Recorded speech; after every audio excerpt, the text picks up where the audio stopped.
Di sebuah pulau terpencil. Pulau itu kecil, seukuran lapangan sepak bola besar, dan udara di sekitarnya lembab. Tidak ada makhluk hidup yang terlihat, kecuali beberapa pohon kecil. Di laut tak berujung yang tak terukur, pulau terpencil ini terlalu kecil, namun membawa harapan bertahan hidup bagi Xian. Membawa Xia-Xinyan ke pulau ini, Xian merasa sedikit lega. Itu adalah jenis kebahagiaan yang hanya bisa dirasakan oleh mereka yang selamat dari bencana. Setelah menurunkan Xia-Xinyan, Xian tergeletak di pantai, berbaring di atas pasir, dan tidak ingin bergerak sedikit pun. Dia kelelahan. Dia tidak beristirahat sekalipun dalam beberapa hari terakhir dan ki mendalamnya hampir habis. Sangat sedikit orang yang mampu bertahan dalam lingkungan seperti itu. Hanya berkat stamina dan ki mendalamnya yang kuat, dia berhasil bertahan. Xia-Xinyan berada di sisinya, lelah dan tak bernyawa. Sekitar 3 meter darinya, Xian berbalik dan menatapnya, lalu menggodanya, "Yah, sepertinya kamu tidak bisa mati sebagai perawan sekarang." Ekspresi Xia-Xinyan berubah dan cahaya dingin melintas di matanya, "Beraninya kau." Saat ini, energinya belum pulih dan dia tidak bisa menggunakan ki mendalamnya. Dia tidak akan bisa merespons jika Xian melakukan sesuatu padanya. Saat memikirkan watak Xian, dia sedikit khawatir, meski wajahnya tidak menunjukkan rasa takut. Hahaha. Xian tertawa liar. Xia-Xinyan merasa kesal sekaligus takut, karena dia tidak tahu apa yang akan dilakukan Xian, jadi dia mencoba menjaga jarak darinya. Xian tidak berencana melakukan apapun padanya, tetapi melihatnya waspada, dia pun punya ide untuk menggodanya. Di pantai, Xian menggulingkan tubuhnya dan mendekati Xia-Xinyan. Dalam sekejap, dia hanya berjarak setengah meter dari Xia-Xinyan, matanya yang panas menatap tajam ke dalam matanya yang sebening kristal. Xian menatapnya dengan menggoda, "Melarikan diri. Kau pikir kau bisa melarikan diri? Xinyan, siapa yang akan menang jika kita bertarung sekarang? Aku ingat kau mengatakan bahwa kau akan menikah denganku jika aku menang." "Tidak tahu malu," teriak Xia-Xinyan, "menjauhlah dariku, atau aku tidak akan membiarkanmu pergi dengan tenang saat aku pulih. Aku tidak akan menunggu sampai sekarang jika aku ingin melakukan sesuatu padamu," kata Xian. Dia tampak berpikir sebentar sebelum berbicara lagi. "Menurutmu, kau akan pergi dengan selamat saat berada di paviliun hujan?" Saat itu, kenapa? Xia-Xinyan bertanya dengan rasa ingin tahu. Ketika berada di paviliun hujan, Xian menemukan 2 gadis untuk melayaninya, tetapi dia tidak pernah menyentuhnya. Sementara itu, menurut pengamatannya, Xian adalah iblis, karena dia memperkosa pengantin Ling Xiaofeng di depannya. Xia-Xinyan merasa ngeri setiap kali memikirkan hal itu. Namun, saat kembali ke paviliun hujan, Xian melihat wajah cantiknya, namun tidak melakukan apapun, yang membuatnya sangat bingung. "Mengapa aku harus menyentuhmu?" Xian menunjukkan keseriusan yang langka. "Aku seorang pria dengan banyak nafsu. Tidak apa-apa pergi ke rumah bordil. Mengenai Mo Yanyu itu, aku hampir mati di tangannya. Tentu saja aku ingin membalas dendam. Ling Xiaofeng juga menyerang ayahku, yang bahkan bukan seorang pejuang. Mereka pantas mendapatkannya." Berhenti sejenak, Xian melirik Xia-Xinyan, "Sedangkan untukmu, selain mendorongku untuk bergabung dengan keluarga Xia, kau tidak melakukan hal buruk padaku. Aku bukan orang baik, tapi aku juga bukan iblis." Xia-Xinyan terdiam. Setelah beberapa saat, Xia-Xinyan berkata, "Saya harap itu benar." Xian mengangguk, senyum berseri-seri di wajahnya, "Aku bukan seorang pria terhormat, juga bukan monster. Ngomong-ngomong, bagaimana keadaanmu sekarang? Sebelumnya kau pulih dengan sangat cepat. Apa kabar sekarang? Pil nutrisi yang kumiliki sudah habis." Xia-Xinyan mendesah. "Tanpa pil itu, aku butuh setidaknya 3 bulan untuk pulih. Aku juga terluka parah kali ini, jadi aku butuh setidaknya 3 hari untuk menenangkan ki mendalamku." "Baiklah, kalau begitu, fokuslah untuk menstabilkan ki mendalammu, dan aku akan menyiapkan makanan." Xian mengangguk, lalu menatap langit, "Aku akan beristirahat dulu, lalu aku akan mencari sesuatu untuk dimakan." Kemudian Xian menarik napas dalam-dalam, duduk dengan lelah, dan mulai mengoperasikan ki mendalamnya. Xia-Xinyan tetap berada di pantai, berbaring miring ke kiri. Kakinya yang panjang tampak sangat menarik. Dalam meditasinya, Xian sekarang tampak stabil seperti gunung. Orang macam apa dia? Setelah beberapa lama, Xian menggelengkan kepalanya, mengalihkan pandangan darinya, dan berkonsentrasi pada ki mendalamnya. Entah sudah berapa lama, Xian terbangun dengan tenang dan menatap ke langit. Sinar matahari menyakiti matanya. Matahari sedang memanas. Xian berdiri, merasa segar kembali. Sebagian besar ki mendalamnya yang hilang telah kembali, dan rasa lelahnya juga telah hilang. Ketika berbalik, dia mendapati Xian masih berbaring miring, tetapi jubahnya telah kering.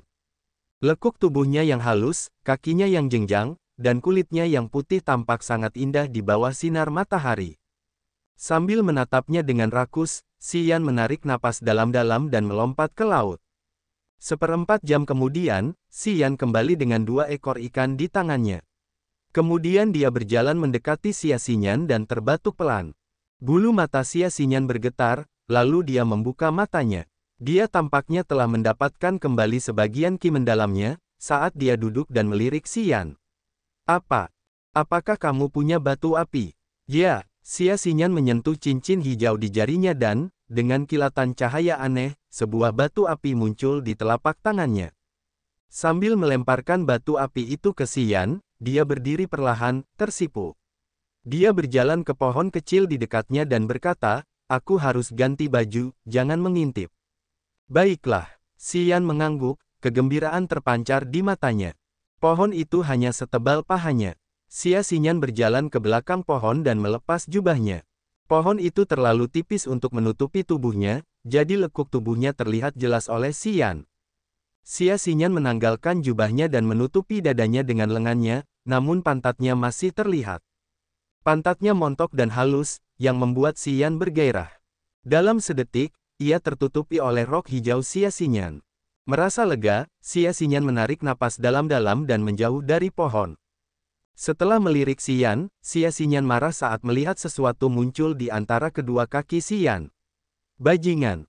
Xian segera berdiri. Di bawah tatapan mata Xian yang marah, Xian tampak tenang, "Aku tidak mengintip. Aku melihat." "Apa? Itu bukan masalah besar." "Tidak masalah. Lihat apa yang terjadi padamu di sana." Xian sangat marah sehingga pikiran untuk membunuhnya mulai muncul lagi. "Yah, aku memang hebat." Itu terjadi padanya setelah beberapa hari tanpa seorang wanita. Xian terkekeh lalu berlari ke pohon yang layu. Kau. Xian sangat marah hingga dia bahkan tidak bisa berbicara dengan benar. Sejak dia masih kecil, setiap pria bersikap sopan di depannya. Mereka akan berbicara tentang puisi, hukum, atau kultivasi, tetapi tidak ada yang sekotor ini. Hanya pria ini yang pergi ke rumah bordil, membicarakan hal-hal kotor, dan mencoba menggodanya. Dia merasa terhina. Namun, karena terjebak dalam lingkungan yang buruk seperti itu, dan tidak memiliki kekuatan apapun, yang bisa dia lakukan hanyalah merasa marah. Tak lama kemudian, Xian kembali sambil membawa seikat dahan pohon di tangannya, berpura-pura tidak terjadi apa-apa. Ia membakar dahan-dahan itu dengan batu api dan mulai memanggang ikan. Aroma daging tercium di udara. "Lapar, kalau begitu makanlah. Kau boleh berteriak sepuasnya jika kau masih marah padaku. Tidak akan ada yang tahu. Karena aku melihat tubuhmu, tidak apa-apa jika kau mengutukku." Xian terkekeh, membalikkan seekor ikan, dan menyerahkannya kepada Xian. "Aku tidak lapar." Xian memalingkan mukanya dengan dingin. Tepat pada saat itu, perutnya mulai keroncongan keras. "Hehe." Xian menyeringai dan berjalan mendekat, mendorong ikan itu ke tangannya, dan menggoda, "Untuk apa? Hanya sekilas, apa masalahnya? Atau haruskah aku bertanggung jawab dan menikahimu?" "Diam." Xian meraih ikan panggang itu dan melotot padanya, "Sudahlah, seharusnya aku sudah mengerti maksudmu sekarang." "Ya, aku orang jahat, orang yang sangat jahat." Xian sama sekali tidak peduli, dan dia mencabik-cabik ikannya dan melahapnya. "Dasar biadab." Xian mengumpat. Kemudian dia mengeluarkan pisau dan mulai memakan ikannya. Di sebuah pulau terpencil di tengah lautan. Memanggang ikan membuat suasana hati Xian dan Xian menjadi lebih tenang. Terutama Xian, wajahnya menjadi jauh lebih hangat begitu ikan bakar itu memasuki perutnya. Setelah Xian makan sampai kenyang, ia merenung sejenak, lalu tiba-tiba mengeluarkan botol kecil dari tasnya. Ia pergi ke tepi air, sendirian, dan menuangkan bubuk abu-abu dari botol ke laut. Ia mencampur bubuk itu dengan air laut dan membasuh wajahnya dengan bubuk itu. Setelah beberapa saat, Xian kembali ke sisi Xia Xinyan. Matanya membelalak, lalu dia mendengus meremehkan, dasar penipu. Jadi ini wajah aslimu, ya. Kembali ke keluarga Xi, untuk menyembunyikan identitasnya dalam kompetisi bela diri, dia mencari seorang seniman penyamaran untuk mengubah penampilannya. Namun sekarang, saat ia berada di laut tak berujung, meninggalkan keluarga Beiming, Ling, dan Mo jauh di belakang, ia tidak punya alasan untuk menyembunyikan wajah aslinya. Karena itu, ia melepaskan penyamarannya. Tanpa penyamaran, penampilan Xian sangat berbeda. Kulitnya yang gelap menjadi lebih cerah, dan alis hitamnya yang lebat menjadi lebih tipis, seperti pedang tajam yang memotong dahinya. Wajahnya menjadi sedikit lebih bersudut dan tidak terlalu kasar, tetapi dengan fitur yang lebih dingin dan garang. Dia memiliki wajah yang unik, pantang menyerah, dan mengesankan. Xian bukanlah pria yang sangat tampan, namun ia memiliki kualitas khusus, yang membuat orang lain terkesan berpikiran kuat, terus terang, dan garang. Xia Xinyan meliriknya beberapa kali lagi, lalu berkata, penampilanmu saat ini sesuai dengan sifatmu yang sombong dan tercela. Xian tercengang. Jadi dia bertanya, apakah kamu memuji atau menghinaku? Bagaimana menurutmu? Xian menggelengkan kepalanya, karena dia tidak ingin berdebat dengannya tentang topik ini. Ekspresinya perlahan menjadi gelap, dan dia tiba-tiba bertanya, Raja Iblis Bosun itu, siapa sebenarnya dia? Setiap kali dia memikirkan sosok yang menakutkan itu, Xian menggigil dalam benaknya. Mampu merobek ruang dan mengambil Raja Sura Alam Langit, Xiao Han Yi. Penguasa kekuatan yang mengguncang bumi seperti itu telah memberikan dampak yang dalam padanya. Bosun adalah salah satu dari dua Raja Iblis di wilayah Iblis keempat. Setiap kali Xian menyebut guru yang menakutkan ini, ekspresi Xia Xinyan berubah muram. Di daerah Iblis keempat, ada dua Raja Iblis, bernama Bosun dan Qian. Keduanya hampir tak terkalahkan. Kekuatan iblis mereka tak terduga dan tak terbatas. Dikatakan bahwa mereka berdua hampir melangkah ke alam dewa sejati. Iblis juga bisa berkultivasi. Apakah mereka memiliki peringkat yang sama dengan kita? Xian terkejut. Tentu saja, Xia Xinyan mengangguk, dan menjelaskan, tidak hanya iblis, bahkan penghuni kegelapan di dunia bawah 7 kali lipat pun dapat berkultivasi. Namun, baik iblis maupun penghuni kegelapan, kekuatan yang mereka kumpulkan berbeda dengan kita. Iblis tinggal di area iblis dan mereka menyerap energi iblis alami. Penghuni kegelapan, yang tinggal di dunia bawah 7 kali lipat, menyerap energi gelap alami. Energi iblis dan energi gelap seperti energi roh alami yang kita miliki di sini. Ada juga kelompok energi ini yang ada di dunia ini. Selain iblis dan penghuni kegelapan, ada juga beberapa klan asing di laut tak berujung, yang juga berkultivasi dalam energi roh yang berbeda dengan kita. Namun, baik itu energi iblis, energi gelap, atau energi roh, semuanya adalah jenis kekuatan alami yang berbeda. Kultivasi prajurit, tidak peduli energi roh apapun, sebagian besar sama. Xia Xinyan perlahan memberitahu Xian tentang semua pengetahuan umum di laut tak berujung. Dia menyebutkan tentang iblis dan penghuni kegelapan, serta perbedaan antara domain dewa dan daratan kasih karunia. Raja Iblis Bosun, Xian mengerutkan kening, mengapa dia menyerang Paman Xiao? Dahulu kala, kepala keluarga Yang Qingdi, membawa prajurit-prajurit tangguh dari keluarga Yang ke daerah Iblis keempat. Mereka membunuh seorang Master Iblis di daerah Iblis keempat. Aku yakin Master Xiao seharusnya memberitahumu tentang ini. Ya. Penguasa iblis itu berada di bawah komando Raja Iblis Bosun. Di daerah Iblis keempat, ada 4 penguasa iblis. 2 di antaranya mengikuti Raja Iblis Qian, dan 2 di antaranya adalah pengikut setia Raja Iblis Bosun. Yang Qingdi membunuh salah satu penguasa iblis Bosun, jadi tentu saja Bosun akan melawan keluarga Yang. Bosun hampir melangkah ke alam dewa sejati, jadi bahkan jika dia menyerang, dia akan menyerang kepala keluarga Yang. Mengapa harus menyerang Paman Xiao? Xian sangat bingung. Siapa bilang Bosun harus menyerang? Xia Xinyan melotot ke arah Xian, lalu berkata dengan dingin, tangan kerangka putih raksasa itu hanyalah salah satu dari 3 avatar kerangka Bosun. Meskipun avatar kerangka itu adalah bagian dari Bosun, mereka bukanlah tubuh utamanya. Tubuh asli Bosun selalu berada di Gua Seribu Setan. Dia tidak akan mudah keluar. Jika itu benar-benar tubuh utama Raja Iblis Bosun yang menyerang kita, apakah menurutmu kau dan aku benar-benar bisa melarikan diri?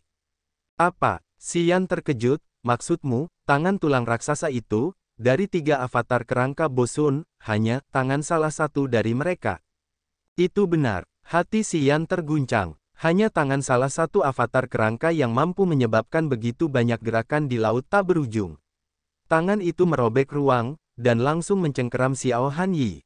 Jika itu adalah Raja Iblis Bosun sendiri, seberapa besar kekuatan itu? Xia Xinyan tampaknya mengetahui keterkejutan di dalam hatinya, jadi dia tidak buru-buru berbicara, dan sebaliknya dia hanya menatapnya. Setelah sekian lama, sorot mata Xian menjadi tegas, dan dia berkata, itu benar-benar mengerikan. Aku sangat berharap suatu hari nanti aku bisa bertarung dengan Raja Iblis Bosun. Xia Xinyan tercengang, dan matanya yang indah dipenuhi dengan emosi yang aneh. Kamu hanya berada di langit pertama alam bencana, bagaimana mungkin kamu berani mengoceh tentang pertarungan dengan Bosun? Bahkan setelah 100 tahun, kamu masih tidak akan mampu melawan salah satu avatar kerangka Bosun. Anggota keluarga yang semuanya sombong. Tidak seorang pun dari kalian tahu apa nilai dirimu. Xian tersenyum, aku masih muda, dan aku punya banyak waktu untuk mengejar ketinggalan.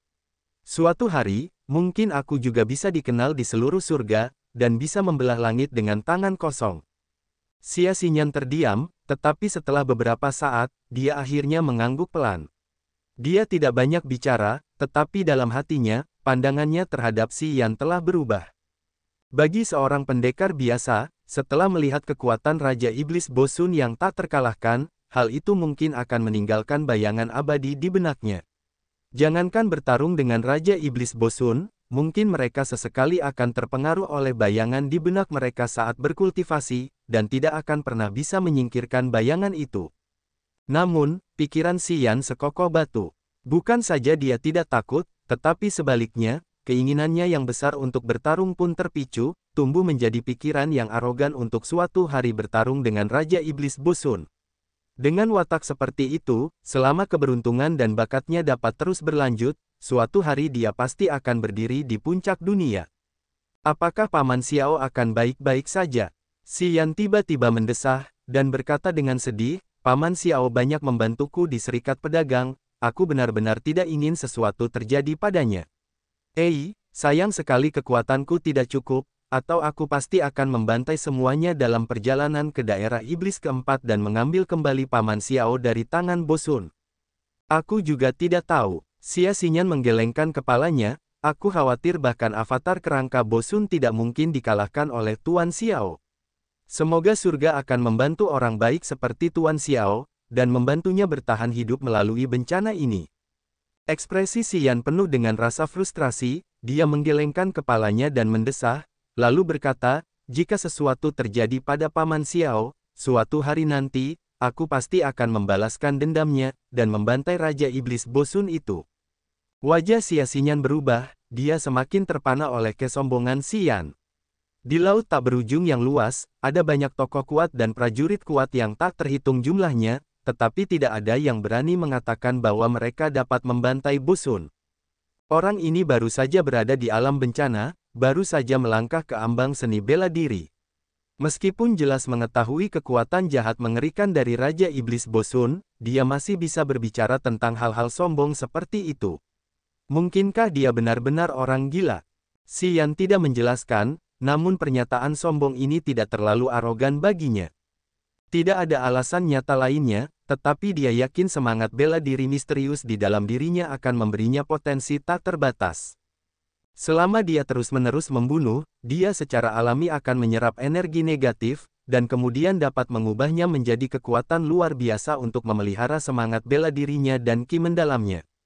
Dia hanya perlu membunuh beberapa ribu orang, dan itu setara dengan puluhan tahun kultivasi berat orang biasa. Dengan fitur khusus dari roh bela diri misterius ini, suatu hari, dia akan dapat berbicara langsung dengan Raja Iblis Bosun. Tentu saja, dia tidak akan pernah memberitahu orang lain tentang ini. 2 hari berikutnya, Xian dan Xia Xinyan tinggal di pulau terpencil itu. Mereka bertahan hidup dengan memakan daging ikan dan meminum darah ikan. Lautnya tak berujung, tidak ada binatang iblis yang terbang, juga tidak ada kapal raksasa. Mungkin lebih bijaksana untuk tetap tinggal di pulau itu daripada pergi begitu saja. Xia Xinyan pun menyetujuinya. 2 hari ini, selain makan bersama, mereka berdua berkultivasi sendiri-sendiri dan tidak saling mengganggu. Hari lainnya berlalu. Duduk di atas pasir, Xian mengerahkan kekuatan pikirannya, dan tiba-tiba dia merasakan sebuah objek di kejauhan. Seketika ekspresinya berseri-seri, saat dia segera berdiri dan berteriak kepada Xia Xinyan, "Ada kapal." Xia Xinyan datang dari seberang pulau dan mengikuti Xian untuk melihat ke arah timur. Dalam waktu 15 menit, sebuah kapal besi raksasa perlahan muncul. Bendera kapal besi itu berkibar tertiup angin laut, tampak megah. "Aoh, aoh!" Xian berteriak keras. Teriakannya menembus langit, seperti lolongan serigala. Xia Xinyan mengerutkan kening dan menutup telinganya, mengutuknya dalam hati. Dia menatapnya dengan tajam. Kapal besi raksasa itu tampaknya mendengar panggilan itu, dan perlahan mulai berlayar ke arah mereka. Xian melambaikan tangannya dan terus berteriak. "Hei!" Serunya tiba-tiba, ada ekspresi sinis di wajahnya saat dia terkekeh. "Xinyan, kapal itu tampaknya cukup menarik." Di atas kapal baja raksasa itu tergantung banyak bendera. Gambar-gambar erotis yang tampak nyata disulam di setiap bendera. Ada pasangan dalam posisi gerobak dorong, pasangan dalam posisi teratai, pasangan dalam posisi bunga di punggung, dan masih banyak lagi yang seperti ini. Di bawah tiupan angin laut, gambar-gambar erotis itu berkibar liar. Pria dan wanita yang tampak nyata pada gambar-gambar erotis itu, tampak seolah-olah mereka hidup kembali, dan menunjukkan semangat yang luar biasa. Wajah Xia Xinyan memerah, dan tiba-tiba dia teringat sesuatu, lalu berseru, "Kapal itu dari negeri ajaib Yin Yang." Kemudian, Xia Xinyan cepat-cepat menyentuh cincin giok hijau di jarinya dan mengeluarkan sebungkus bubuk obat, yang cepat-cepat ia oleskan ke wajahnya. Beberapa menit kemudian, Xia Xinyan tampak seperti orang yang berbeda. Penampilannya yang mempesona telah hilang sama sekali. Sebaliknya, wajahnya menjadi kuning, gelap, dan penuh jerawat, membuatnya menjadi gadis muda yang agak jelek. "Apa yang sebenarnya kau lakukan?" Xian tercengang. Orang-orang dari negeri ajaib Yin yang cenderung sangat menuruti hawa nafsu mereka. Mereka adalah salah satu kekuatan paling unik di laut tak berujung. Para pengikut negeri ajaib Yin yang berkultivasi melalui hubungan seksual, sehingga pria dan wanita yang berpenampilan menarik menjadi incaran para pengikut negeri ajaib Yin Yang. Saat ini, kekuatanku belum pulih, jadi jika aku mengungkapkan wajah asliku, aku khawatir aku akan hancur. Setelah menyelesaikan penyamarannya, Xia Xinyan akhirnya sedikit rileks dan berbicara dengan acuh tak acuh. "Ah!" seru Xian, lalu mengerutkan kening dan berkata, "Kalau begitu, bukankah pria yang memiliki watak unik dan sangat tampan sepertiku akan ditakdirkan untuk menderita?" Beberapa murid laki-laki dari negeri ajaib Yin yang juga gay. Xia Xinyan berkata dengan acuh tak acuh, diam-diam merasa senang. "Gay." Wajah Xian berubah cepat. Kapal itu bergerak menembus angin dan ombak, dan perlahan mendekati pulau kecil mereka. Di geladaknya, banyak gadis muda yang cantik berdiri berjinjit untuk melihat siapa yang ada di pulau itu. Ada bendera-bendera dengan adegan seks yang vulgar menari mengikuti angin. Orang-orang di de itu menunjuk ke arah Xian dan Xia Xinyan dan mengobrol satu sama lain.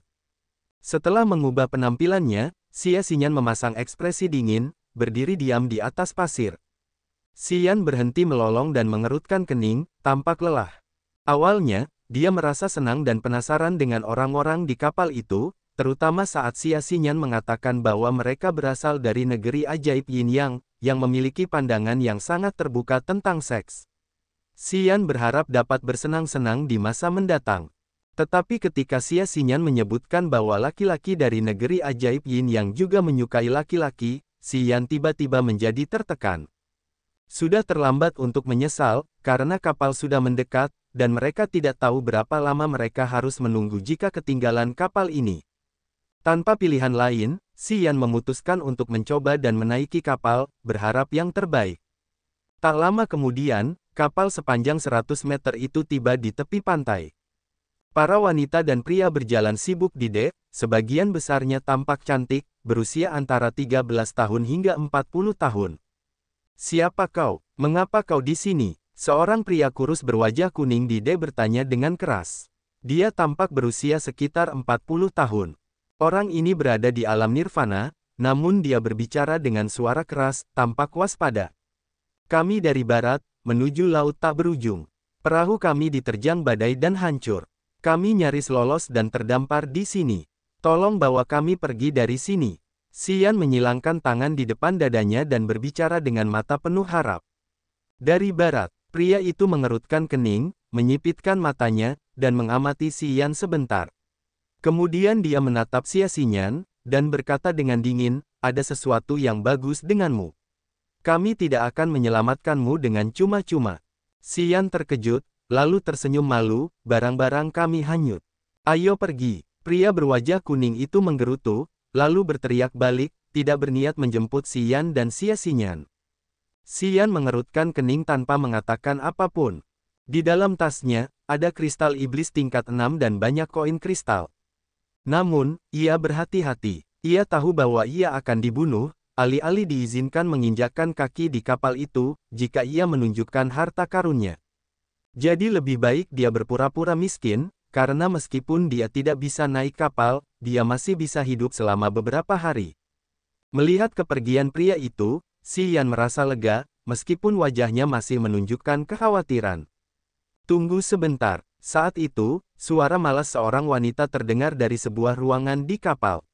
Sebuah jendela terbuka sedikit dan seorang wanita mengintip keluar melalui jendela itu. Berdiri di atas pasir, Xian menatap ke jendela itu dan menemukan cahaya bersinar ke arahnya. Itu seorang wanita. Xian merasa lega dan menjadi tenang. "Pendeta Zhu, apa yang bisa saya lakukan untuk Anda?" Pria berwajah kuning itu mengerutkan kening dan bertanya dengan tidak senang. Wanita di balik jendela itu terkekeh, "Baiklah, saya melihat dua orang yang tampak menyedihkan itu. Tanaman-tanaman kami, di bawah dek, membutuhkan orang untuk merawatnya, dan kami memiliki banyak barang kotor yang perlu dibersihkan. Bawa saja mereka ke atas kapal dan biarkan mereka yang merawatnya." Sekarang Pendeta Zhu sudah mengatakannya, aku harus melakukan apa yang kau katakan.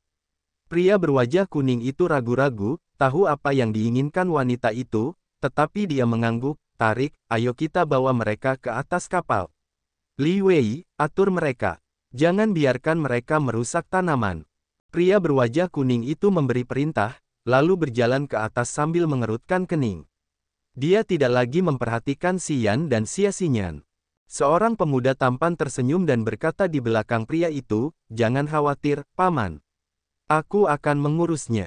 Pemuda ini berada di langit kedua alam bencana. Meski tampak muda, ada beberapa kerutan di sekitar matanya. Xian dan Xian saling memandang dan berjalan menuju kapal besi itu bersama-sama. Mereka menaiki tangga satu per satu. Setelah naik ke kapal, Xian mendapati kapal itu cukup luas. Kapal itu memiliki 3 dek dan terbuat dari besi hitam dan kayu. Puluhan pria dan wanita berdiri di dek berpasangan, beberapa di antaranya sedang berciuman. Dari kamar-kamar di kapal, erangan pria dan wanita terdengar sesekali. Xian agak terkejut dengan apa yang dilihatnya. Mereka lebih terang-terangan seksual daripada banyak rumah bordil di dunia, yang bahkan mengejutkan Xian. Xian tampak acuh tak acuh, karena dia membenci suasana di sini. Dia memilih untuk menundukkan kepalanya. Kapal besi itu memiliki 3 dek, dan dek itu diletakkan di bagian bawah, yang basah dan pengap. Li Wei menunjukkan mereka ke sebuah kamar kumuh, membuka pintu, dan mengerutkan kening, lalu cepat-cepat mundur. Matanya mengamati tubuh Xian, dan menjadi rumit, wajahnya jelek, tapi tubuhnya seksi. Akan baik-baik saja di malam hari. Xian yang menundukkan kepalanya, merasakan hawa dingin melintas di matanya, dan dia segera menggigit bibirnya. Xian menghampiri Xian dan meraih tangannya, "Kita adalah pasangan, satu kamar saja sudah cukup." Ditangkap oleh Xian awalnya sedikit memberontak, namun begitu Xian berkata demikian, dia berhenti memberontak. "Sepasang." Tatapan mata Li Wei berubah rumit, dan dia mengangguk, kamu bisa menggunakan kamar ini. Beristirahatlah malam ini. Besok, kamu harus memindahkan tanaman ke D atas dan membersihkan D bawah ini, mengerti? Mengerti, jawab Xian. Li Wei mengangguk. Matanya melirik Xia Xinyan, lalu tersenyum. Aku ingin membunuhnya. Saat Li Wei pergi, Xia Xinyan berkata dengan wajah dingin. Tidak sampai kau mendapatkan kembali energimu. Xian melangkah masuk ke dalam ruangan. Ia mendapati ruangan itu sangat kecil, tidak lebih dari 5 meter persegi. Selain tempat tidur kayu yang berdebu, tidak ada perabotan lain di ruangan itu, bahkan selimut pun tidak ada. Ruangan itu tidak berjendela, pengap, kotor, dan dipenuhi sarang laba-laba. Saat Xian melangkah untuk menyingkirkan sarang laba-laba, debu memenuhi ruangan. Xia Xinyan tidak masuk, tetapi mengerutkan kening dan berdiri di luar, memperhatikan Xian membersihkan kamar. Yin Yang Wonderland adalah salah satu dari 15 kekuatan di Laut Tak Berujung, dekat dengan Sekte Mayat, Sekte Barbar, dan keluarga Chao, yang menentang keluarga Yang dan keluarga Xia. Kita tidak dapat mengungkap identitas kita di sini. Sementara Xian sedang membersihkan ruangan, Xia Xinyan mulai berbicara dengan suara pelan. 15 kekuatan di Laut Tak Berujung. Apa saja itu? Xian meliriknya dan kemudian melanjutkan membersihkan ruangan. Di Laut Tak Berujung, ada 1 istana, 2 tanah suci, 3 negeri ajaib, 4 sekte, dan 5 keluarga. Istana Roh Bela Diri, Tanah Suci Danau Surga, Tanah Suci Penglai, Negeri Ajaib Yin Yang, Negeri Ajaib Jahat, Sekte 3 Dewa, Sekte Suci, Sekte Mayat, Sekte Barbar, Keluarga Yang, Dongfang, Chao, Xia, dan Gu. Ke-15 kekuatan ini adalah yang terkuat di Laut Tak Berujung. Selain mereka, ada banyak sekte dan keluarga lainnya. Xia Xinyan menjelaskan. Kamu mengatakan bahwa Sekte 3 Dewa dan keluarga yang berada di kubu yang berbeda. Sekarang negeri ajaib Yin Yang ini juga berada di kubu yang sama sekali berbeda. Ada berapa kubu di sana? Tanya Xian. Ada 5 lautan di Laut Tak Berujung, dan setiap lautan adalah sebuah kamp. Keluarga Yang, keluarga Xia, dan negeri ajaib jahat berada di Laut Kiara, yang termasuk dalam kamp yang sama. Negeri ajaib Yin Yang, Sekte Mayat, Sekte Barbar, dan keluarga Chao berada di Laut Tatu. Istana Roh Bela Diri dan Tanah Suci Penglai berada di Laut Langit.